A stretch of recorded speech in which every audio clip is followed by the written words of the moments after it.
Yeah, Chris is from.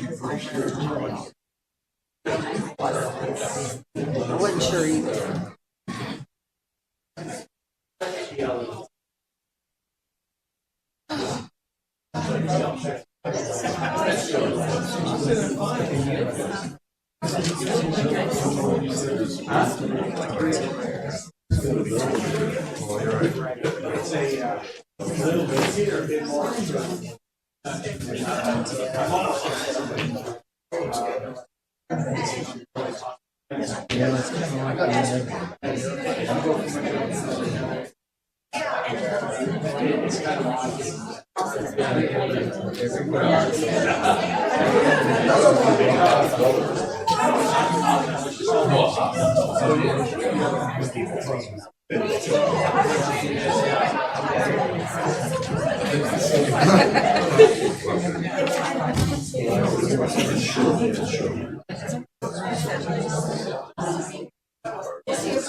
Here's me down to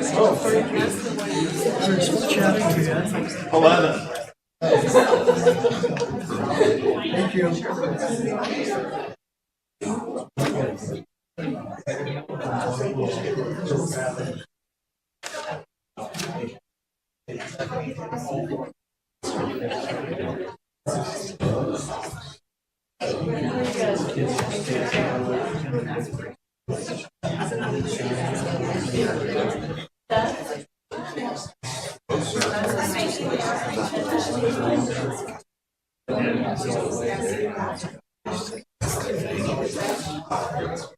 Or another example says he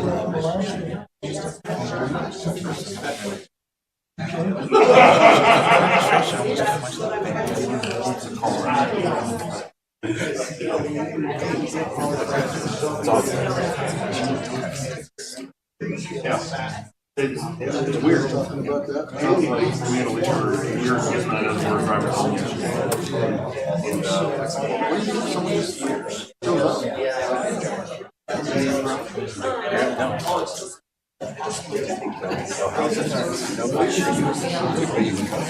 That's what we do. Anyone that shows up, like, we'll figure it out. We will figure it out. You might not get insurance, but like, we will house you, feed you. So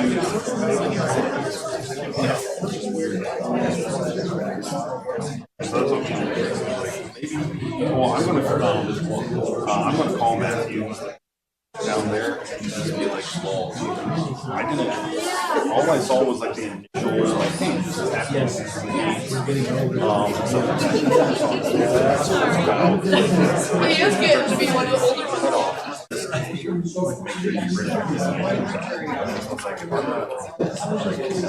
Maybe I'm following the wrong thing or something, but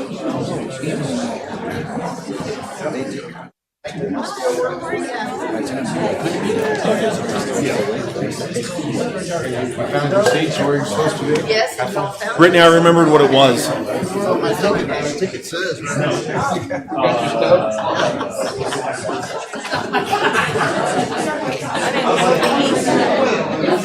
Something about the incentives.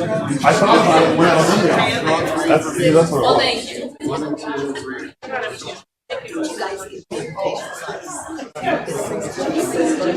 All right, we're going to get started with our Bible class this morning.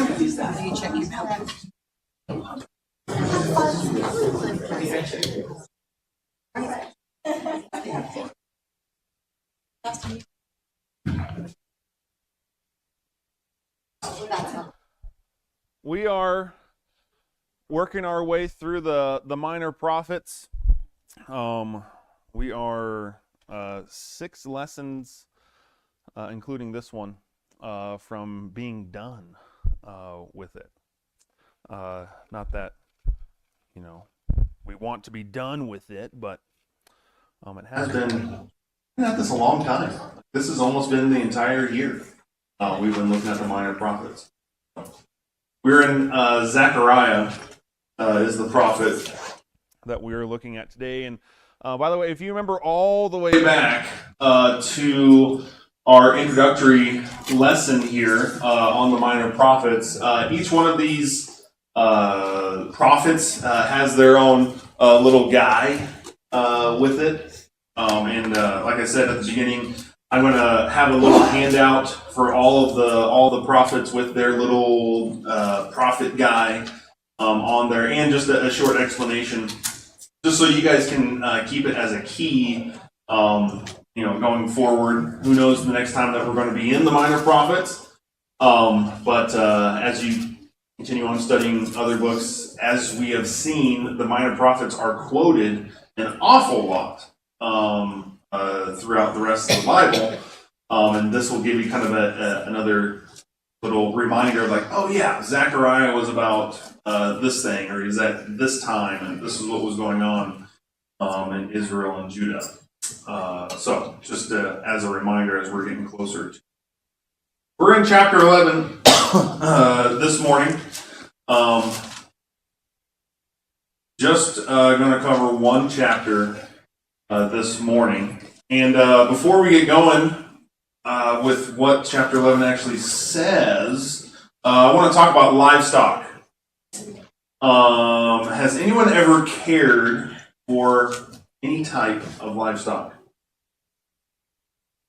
My ranchers, farmers at my hand should not be up. I'm a city boy through and through.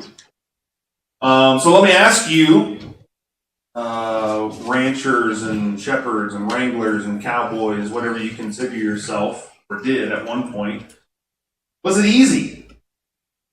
Was it easy to care for livestock? Should I take this up as a hobby? Can I do this, Rob? Chickens. Chickens? Well, I mean, yeah. What counts as livestock? I had 2 lizards in the house right now. I don't think that would count. I mean, can you lasso a chicken? You can? If you try hard enough? A wire hook. Hook them there. What was, for you livestock people out there, what was the hardest part about caring for livestock? Phil? First 20 days minimum. Every day. Yes. Every day, twice a day. I thought that was only if you had like a milk cow. Something. No? They gotta eat. They gotta eat. Don't you just throw one of those big marshmallows out in the field, and then they just start digging into it?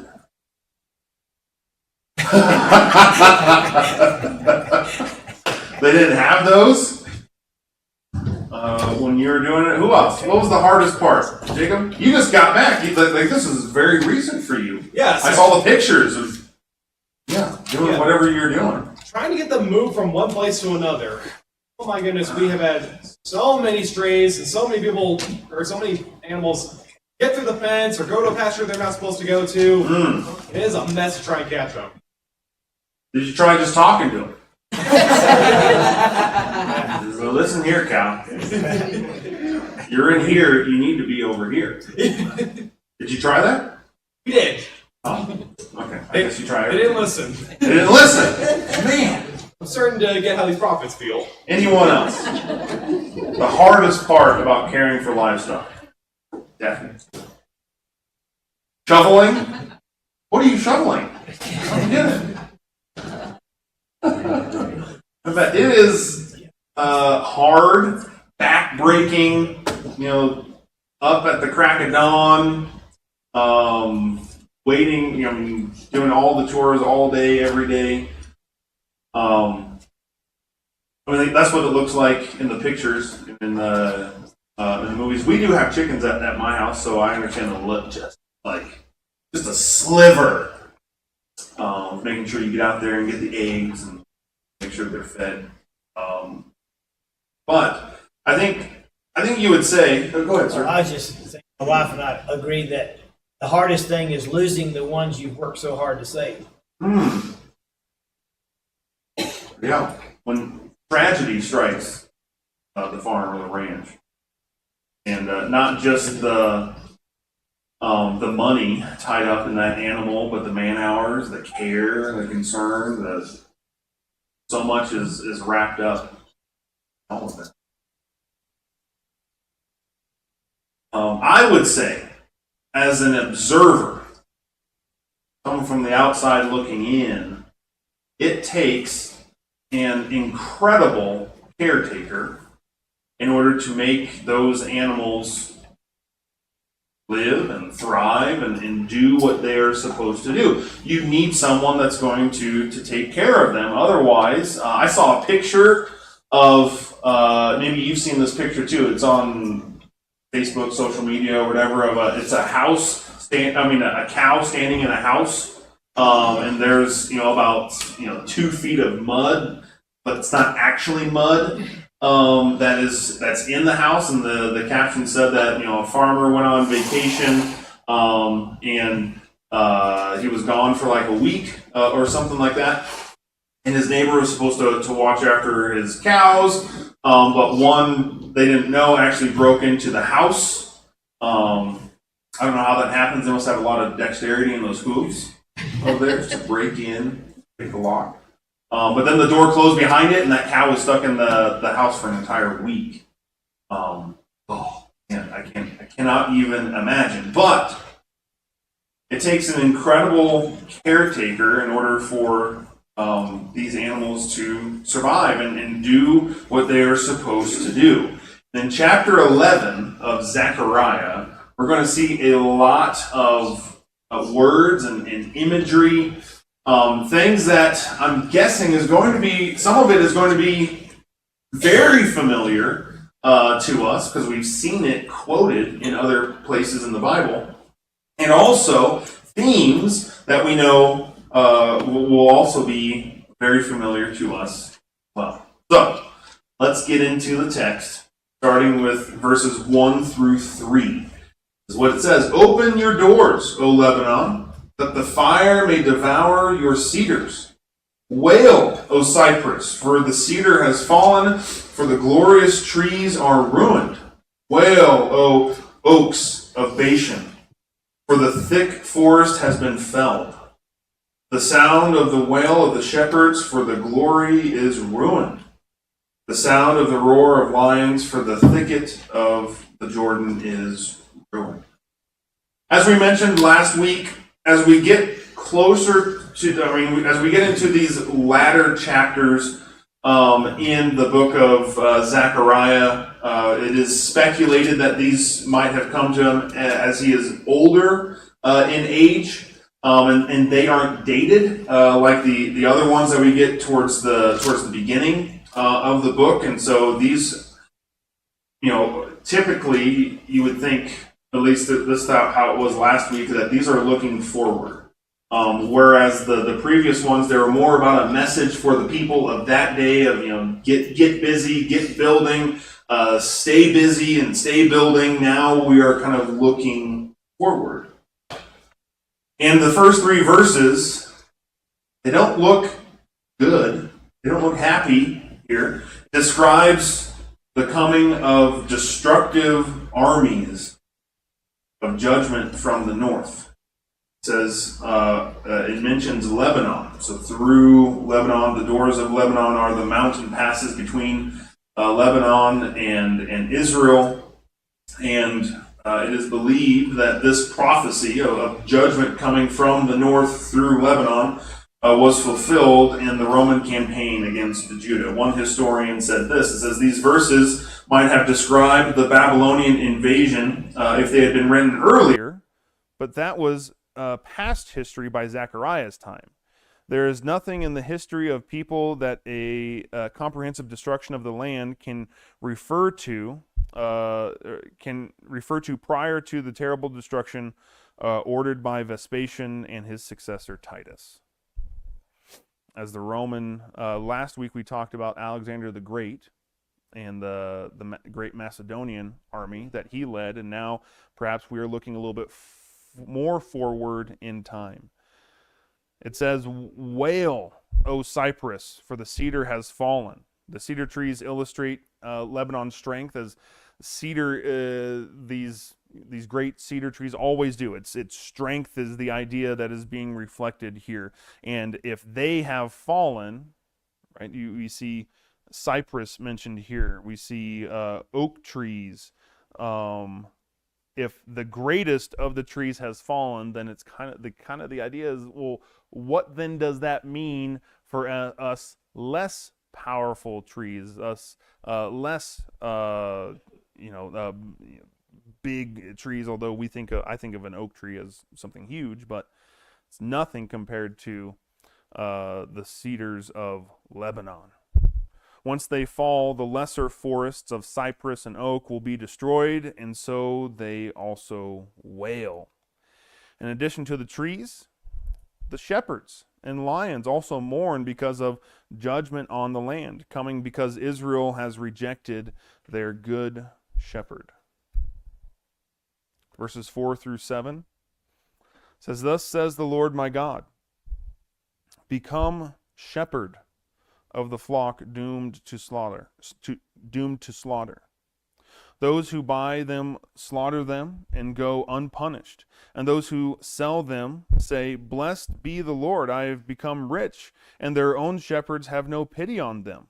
For I will no longer have pity on the inhabitants of this land, declares the Lord. Behold, I will cause each of them to fall into the hand of his neighbor, and each into the hand of his king, and they shall crush the land, and I will deliver none from their hand.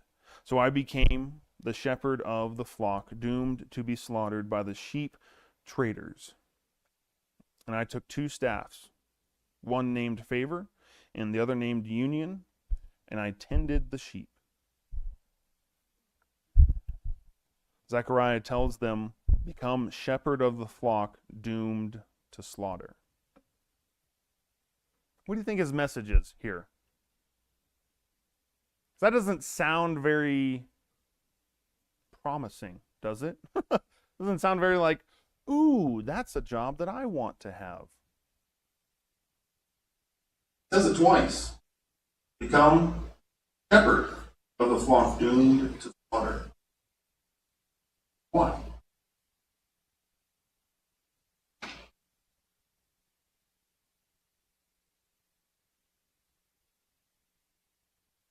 Easy.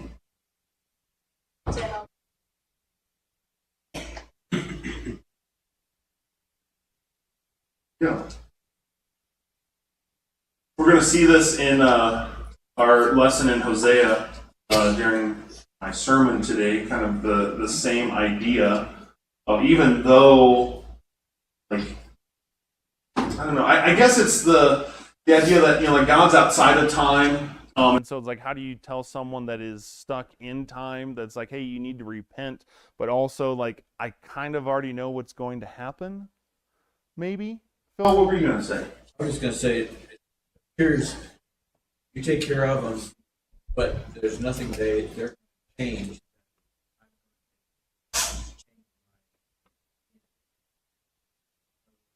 God already had it figured out what he was doing for not following him. Nothing you can do or they can change this. Get them along. Yeah. Maybe. Ben? Don't you think of it kind of as defeatist, like captain going down with his ship? Yeah.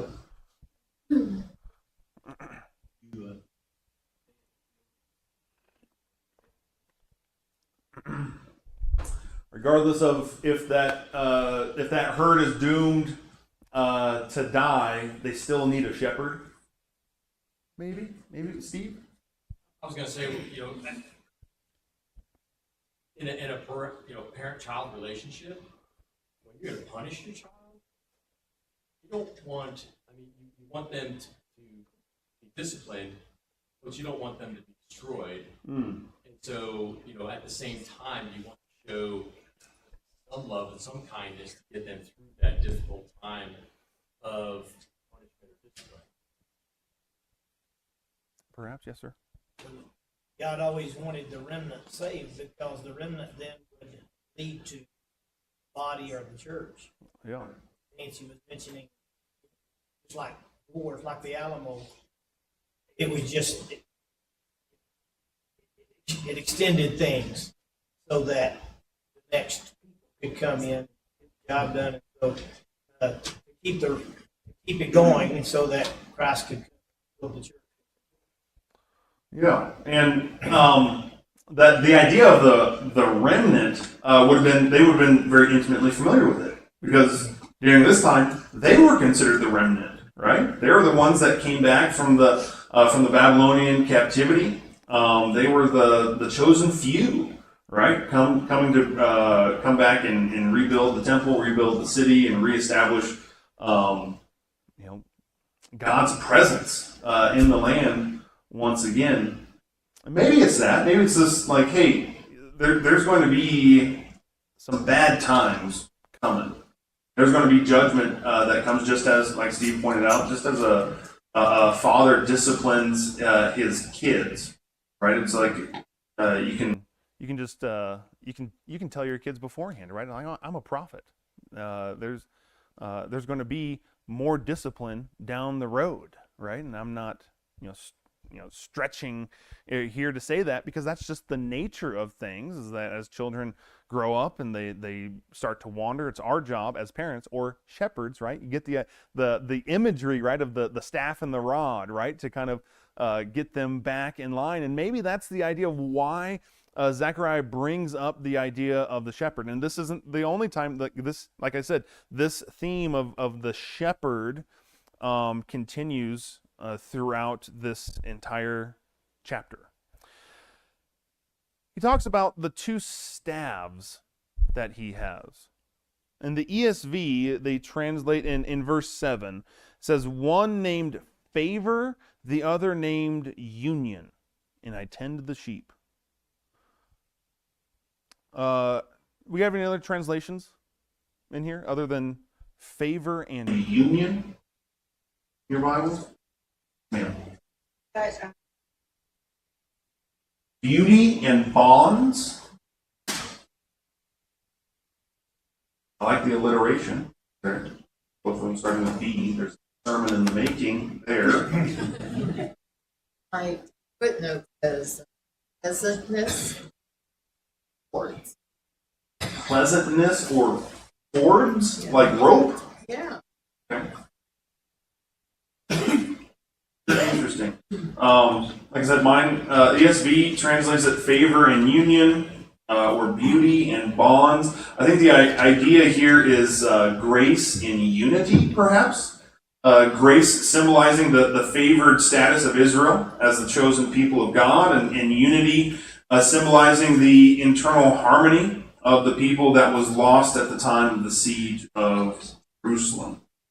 And I mean, like I said, with the shepherd illustration here, the idea of having staves would be very familiar, not just to them, but also to us, because we talk about shepherds all the time. Even if you don't know you do, you probably know this one in Psalm 23, verse 4. Even though I walk through the valley of the shadow of death, I will fear no evil, for you are with me. Your rod and your staff, they comfort me. Right? And so we have these implements here, but they're named, and so they have some type of message for the people. Favor and union. God's favor for his people, but also union, unity, the idea of being together, which was them being a people. With those two, I don't know, guideposts or guide rails or staves, that's what's going to keep this herd together. And that's something that, like, I imagine the purpose of that is so that they can hold on to those things as time moves on. You think about how many years is it going to take from this prophecy until, if it is talking about the Romans coming in, until that comes to fruition. Hundreds and hundreds of years. Something that they can hold on to through those years of, hey, this is what holds us together. Favor with God and unity as a people. And it says, and I tend the sheep. That's what they're being tended with. Verses 8 through 11. It says, in 1 month I destroyed the 3 shepherds, but I became impatient with them, and they also detested me. So I said, I will not be your shepherd, What is to die? Let it die. What is to be destroyed? Let it be destroyed. And let those who are left devour the flesh of one another. And I took my staff favor, and I broke it, annulling the covenant that I have made with all the peoples.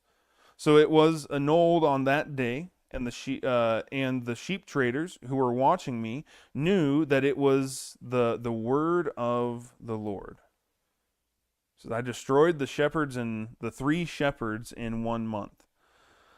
And we know here, I mean, this is getting very much tied into prophecy here. And well, let me just ask you, the 3 shepherds, any idea what 3 shepherds is he talking about? Dig for this. You think about if this is talking about the Romans coming in, whether to in AD 70 to wipe them out completely, or before that, when they initially came in and took over the country. During that time, after that has happened, what was these 3 shepherds could be, not necessarily individuals, but classes of individuals. Prophets, the priests, the kings. After the Romans were done with Jerusalem, these 3 classes of individuals would no longer be around. They wouldn't be a thing, right? Obviously the kings, because they're conquered. The priests, because they have no temple. And the prophets. Of course, depending on how you are looking at that as the capital P prophet of God, they had been silent for hundreds of years before that, but also just the general people speaking for God, that would have ceased as well. All 3 of these offices were taken away from Israel after the Roman conquest of Judea and have never been restored. It says, I will not feed you. And then he goes into this. You guys remember in Rocky 4 when Drago comes up to Rocky and he says, if he dies, he dies. Anyone remember that? Rocky 4? This is where he got it from. It's biblical. Because that's what Zechariah says. It says, what is to die, let it die. What is to be destroyed, let it be destroyed. In bringing judgment by letting the dying die, God merely took away his hand of protection. The one time God had a covenant with all the peoples, preventing them from attacking his people Israel, and when God decided to break that covenant, his people would be attacked and destroyed and killed. And yes, sir, Troy. God break covenant, people break his. Well, the illustration here, he says that the staff, right, that he's going to break it, right? But as a result of their failure to hold up their end of the obligation. And as we get into these next 3 verses, it becomes, for us, on this side of the cross, painfully clear of the time and in place to which this prophecy is going to be fulfilled. So, hold on to that, right? Who broke the covenant? What is this whole thing about covenant breaking? Because God's faithful, right? Well, our God is faithful.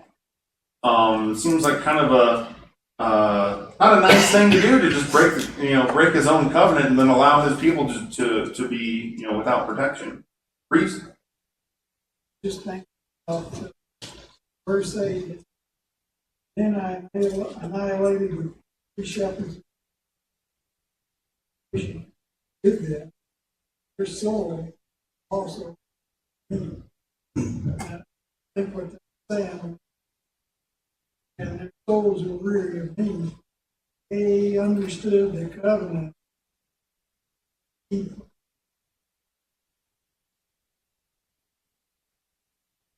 Fine. Well, and this type of punishment and this type of judgment we've seen several times in the history of Israel.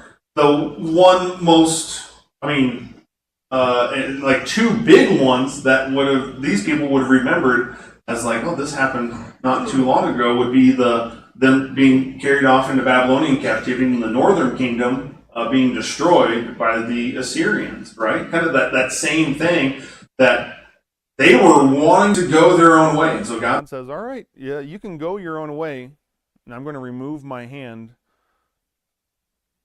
And it was destruction. And it's God's love and faithfulness to the remnant that allowed that southern kingdom to come back after the punishment. Yes, sir.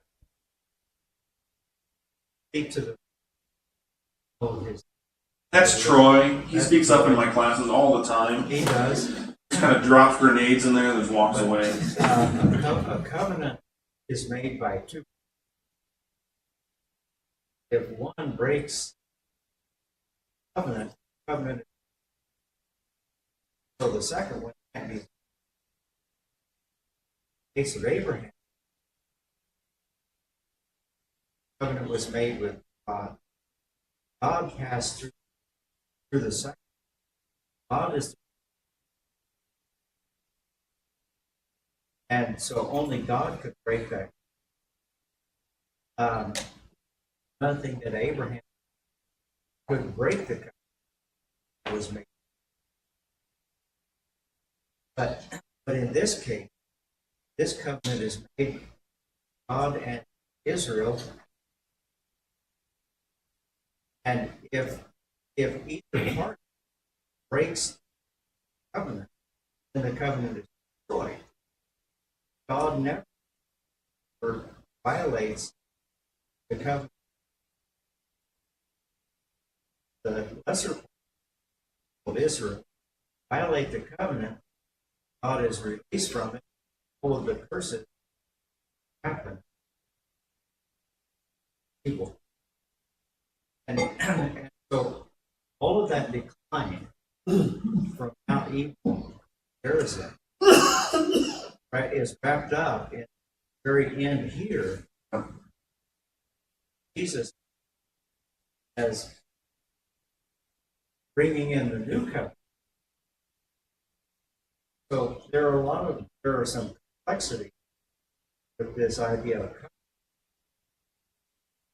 They can say they broke the covenant. No, they broke it.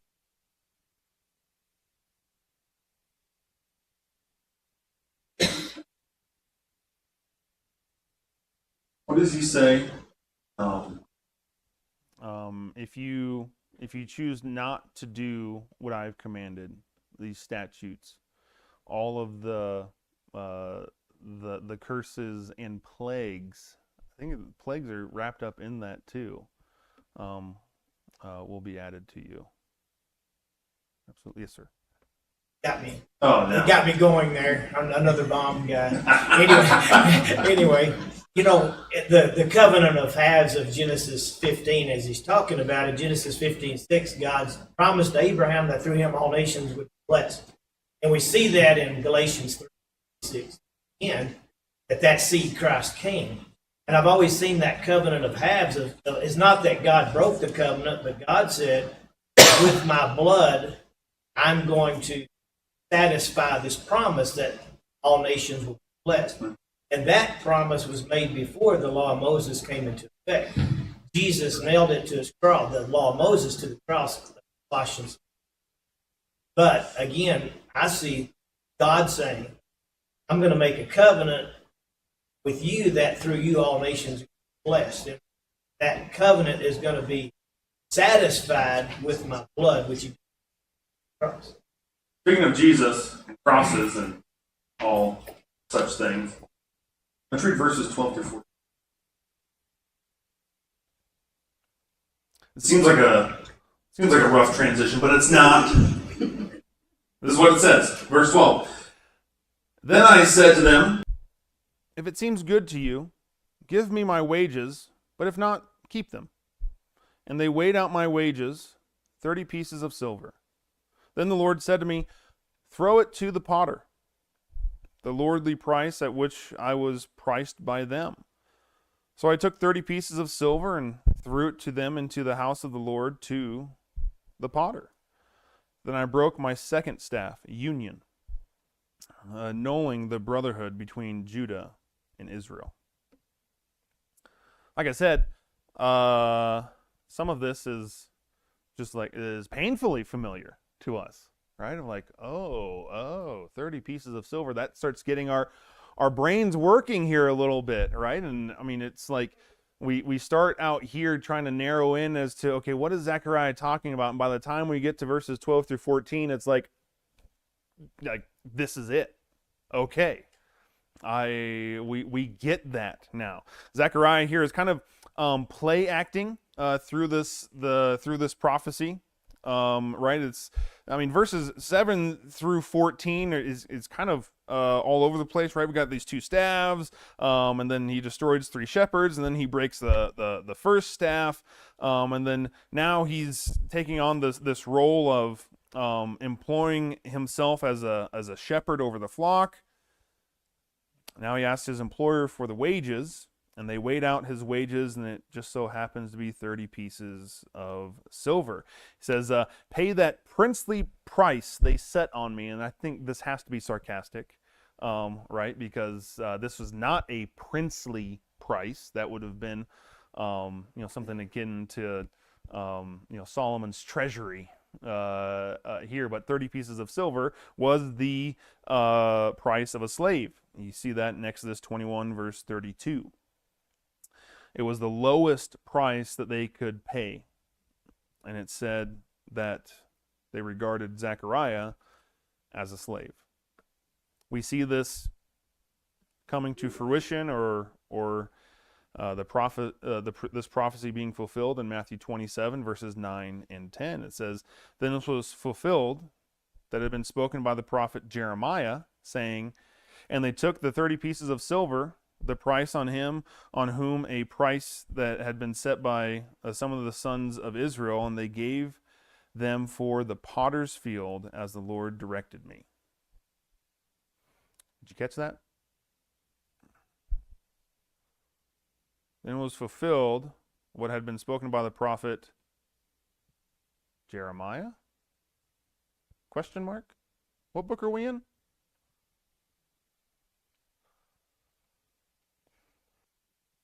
What's going on here? How do we explain this?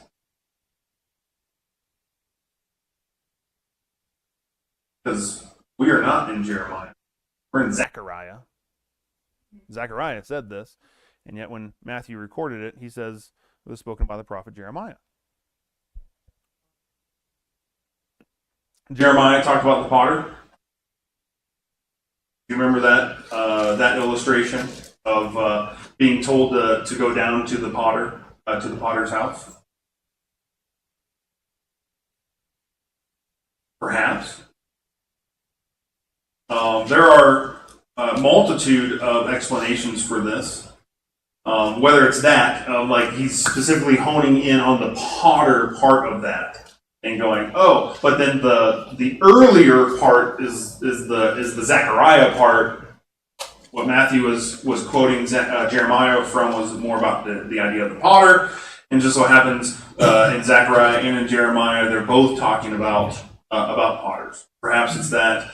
Some think that Jeremiah might have actually spoke this, but it was Zechariah who recorded it himself. Or some think that Matthew refers to the scroll of Jeremiah. And in the scroll of Jeremiah, Zechariah was also included in that scroll as they would read from it. Perhaps it's one or all of those. Who knows? But just so, like, I don't want to just kind of brush over that with like wait a second. We're studying Zechariah and it says Jeremiah. The Bible then is wrong. There are explanations for this. But we see this being acted out or fulfilled in the person of Jesus Christ. As 30 pieces of silver was the same price that was paid to Judas for the information of where Jesus was going to be and for leading the soldiers to him. It says that they threw them into the house of the Lord to the potter.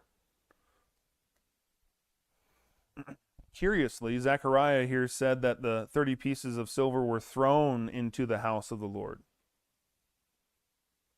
And this was an exact fulfillment of what Jesus did with the 30 pieces of silver.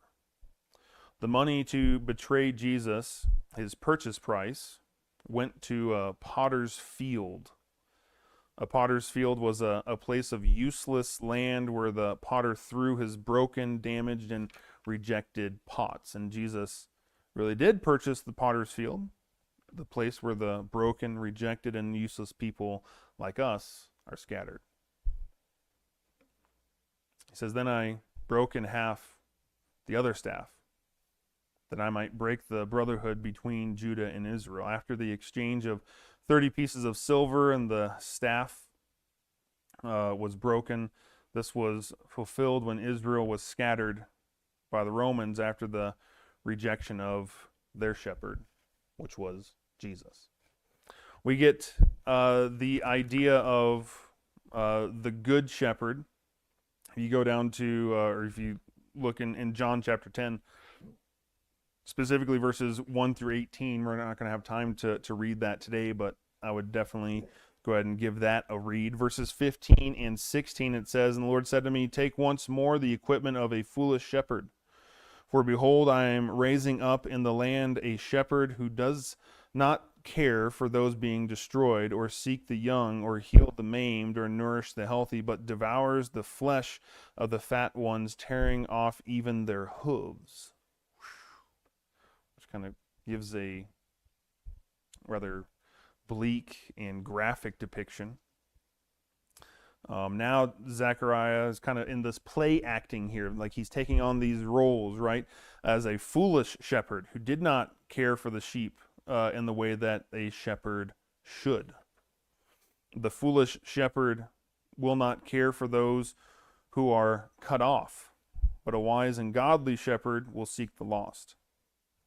The foolish shepherd will not seek the young, but a wise and godly shepherd knows that young need to come to the Lord as much as the older people do. The foolish shepherd will not heal those that are broken, but a wise, godly shepherd looks for broken hearts and lives and mends them with God's love and his word. The foolish shepherd will not feed those that will stand, but the wise and godly shepherd will faithfully feed the sheep. The foolish shepherd will eat the flesh of the fat and tear off the hooves in pieces, but a wise, godly shepherd will lay down his life for the sheep. And we see that in John chapter 10 as well. Verse 17, last verse in this chapter says, "Woe to my worthless shepherd who deserts the flock. May the sword strike his arm and his right eye. Let his arm be wholly withered, his right eye utterly blinded." Though God's appointed the foolish shepherd in light of Israel's rejection of the good shepherd, it does not mean that God approves of that foolish shepherd.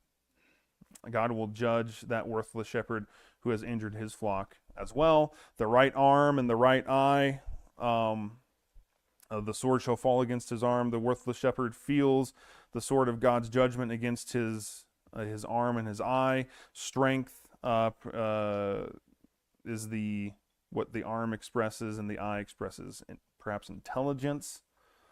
So this will be a incredibly harsh blow against the worthless shepherd in Israel. And that's chapter 11. we are out of time. But as we weave through that, a lot of the instruction here is about the bad shepherd, right? These bad shepherds that are going to lead Israel astray, not care for them the way that they should, and that they will be punished. But in there, when talking about the bad shepherd, if you contrast that with the good shepherd of what Jesus actually is for us, I think there is some incredible insight and learning to be had. And even though we ran out of time, definitely contemplate that as you think about Zechariah chapter 11. Let's pray, and then we will be dismissed from our class this morning. Dear Heavenly Father, God, thank you so much for this time, again, that we can come together and look into your word. God, thank you for your word and how it's been preserved for us through the ages. And as we see prophecies being fulfilled, and the accuracy of your word, God, we're just in awe that all of this was written for our instruction and our growth. God, help us to be good stewards of it. God, help us as we do our best in your church today to reflect the qualities and characteristics of a good shepherd with what we've been entrusted. God, please be with us now as we enter into this time of worship. Help us to focus our hearts and minds on what we are doing and saying and singing in this worship service. God, we love you. And it's in your Son's name that I pray.